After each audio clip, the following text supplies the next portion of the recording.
Halo semuanya, salam damai Kristus bagi kita semua.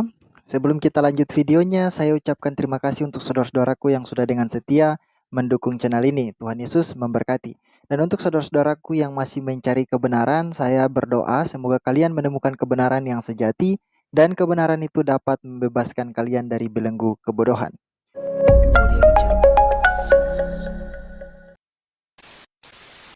Kali ini saya ingin kita menyimak salah satu video dari seseorang yang mencoba menjawab antara Al-Hadid, surah Al-Hadid dengan pernyataan Yesus dalam kitab Wahyu, dan dia juga menyatakan bahwa ternyata Allah Subhanahu wa taala itu bukanlah Allahnya orang Israel, apalagi Allah yang disembah oleh para nabi sebelumnya. Mari kita simak videonya. Yesus berkata, "Jangan takut, aku adalah awal dan yang akhir." Al-Hadid ayat 3, dialah yang awal dan yang akhir, Tuhan. Bismillahirrahmanirrahim, izinkan saya untuk membahas komen ini.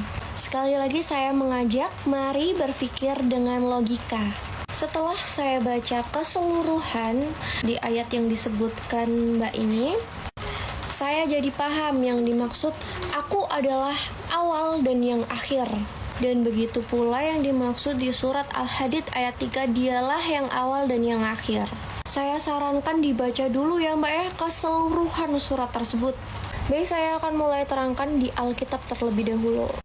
Aku, Yohanes, saudara dan sekutumu dalam kesusahan, dalam kerajaan, dan dalam ketekunan menantikan Yesus berada di pulau yang bernama Patmos oleh karena firman Allah dan kesaksian yang diberikan oleh Yesus.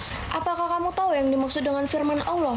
Firman Allah itu berarti utusan Allah. Allah mana? Tentu Allah Subhanahu wa taala, bukan Allah Israel. Mengapa Allah Subhanahu wa taala? Karena yang menurunkan Injil kepada Nabi Isa itu adalah Allah Subhanahu wa taala.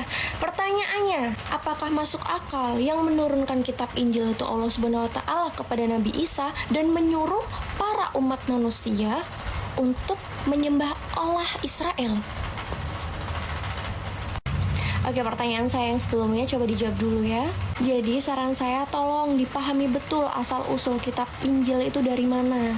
Karena kitab Taurat, Zabur, dan Injil lalu Al-Quran itu diturunkan langsung dari langit ketujuh. Firman Allah langsung. Seperti itu. Lalu surat Al-Hadid ini saya sarankan baca keseluruhannya, jangan cuma ayat 3-nya aja ya Mbak ya. Karena surat Al-Hadid ini murni tentang Allah Subhanahu wa taala. Apa yang di langit dan di bumi bertasbih kepada Allah. Dialah yang maha perkasa, maha bijaksana. Miliknya lah kerajaan langit dan bumi. Dia menghidupkan dan mematikan, dan dia maha kuasa atas segala sesuatu. Dialah yang awal, yang akhir, yang zahir, dan yang batin. Dan dia maha mengetahui segala sesuatu. Apa yang ada di bumi ini dan di langit ini bertasbih kepada Allah Subhanahu wa taala.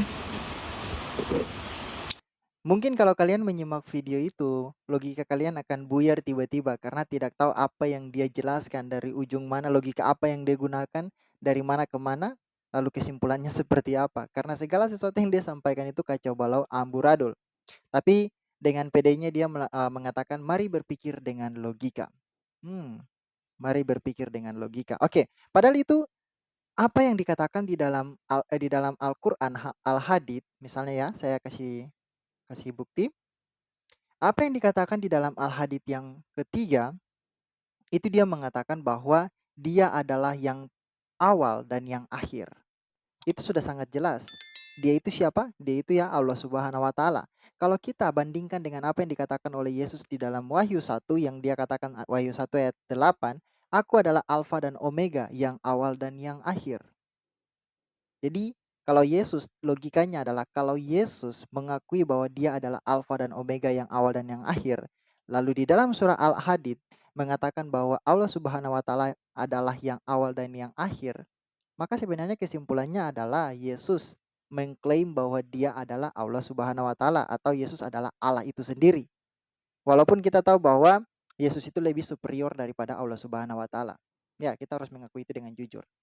Nah, Yesus mengakui Alfa dan Omega, lalu di dalam salah satu surat dalam Quran mengatakan bahwa Allah Subhanahu wa taala adalah yang awal dan yang akhir.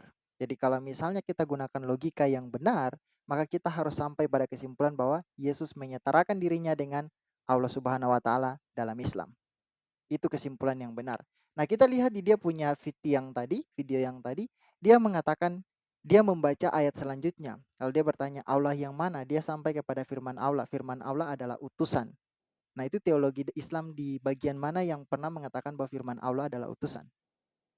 Kalian harus cari tahu itu. Setelah itu dia bertanya, "Allah yang mana?" Allah Subhanahu wa taala. Pastinya bukan Allah Israel. Di sini dia membedakan antara Allah Subhanahu wa taala dengan Allah Israel. Artinya apa? Artinya secara tidak langsung dia mengakui bahwa Allah Subhanahu wa taala itu bukanlah Allah Israel, bukanlah Allah yang disembah oleh Abraham, Ishak dan Yakub.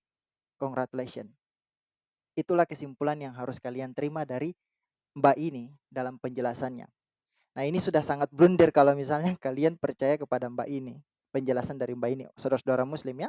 Selanjutnya yang dia baca itu adalah Alkitab, ayat Alkitab. Lalu dia mau menyangkut pautkan dengan iman Islamnya. Tentunya tidak akan nyambung. Apalagi dia sudah membedakan antara Allah Israel dengan Allah Subhanahu wa taala. Kalau dia sudah membedakan Allah Israel dengan Allah Subhanahu wa taala, maka sebenarnya Alkitab tidak mendukung Allah Subhanahu wa taala. Jadi untuk apa dia mencari dukungan dari Alkitab? Oke, selanjutnya dia menyatakan tentang Allah Subhanahu wa taala yang menurunkan Injil kepada Nabi Isa. Tapi dia bertanya apakah mungkin Allah Subhanahu wa taala yang menurunkan Injil kepada Nabi Isa itu memerintah menyembah Allah Israel? Seperti yang tadi saya katakan, dia sudah membedakan antara Allah Israel dengan Allah Subhanahu wa taala, Allah yang disembah oleh orang Islam.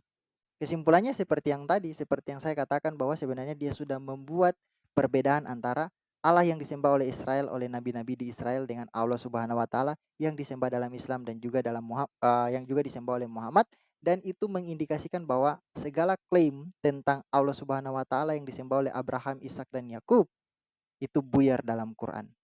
Itulah logika dari Mbak ini. Nah, selanjutnya dia mengatakan Injil langsung diturunkan dari langit ketujuh. Sebenarnya ini juga menjadi permasalahan dalam Islam sendiri karena Islam sendiri tidak tahu apakah betul Injil turun dari ketujuh, dari langit ketujuh.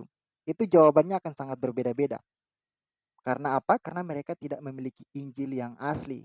Mereka hanya bisa menuduh dan menuduh bahwa orang Kristen, orang Yahudi memalsukan kitab sebelumnya. Itu saja tuduhan mereka tanpa memberikan bukti yang benar, tanpa memberikan bukti yang valid. Nah, di dalam surah Al-Hadid murni, dia katakan murni tentang Allah Subhanahu wa taala. Dan Yesus mengaku seperti dalam surah Al-Hadid. Artinya kalau mbaknya menggunakan logika, seperti yang tadi dia katakan bahwa Al-Hadid itu full tentang Allah Subhanahu wa taala dan pernyataan dari Allah Subhanahu wa taala itu sejalan dengan Yesus Kristus, maka dia harus mengakui bahwa Yesus itu setara dengan Allah Subhanahu wa taala. Itu logika yang simpel. Oke, jadi bagaimana tanggapan saudara-saudara tentang VT yang tadi? Silakan tulis di kolom komentar. Kita jumpa di video berikutnya. Tuhan Yesus memberkati.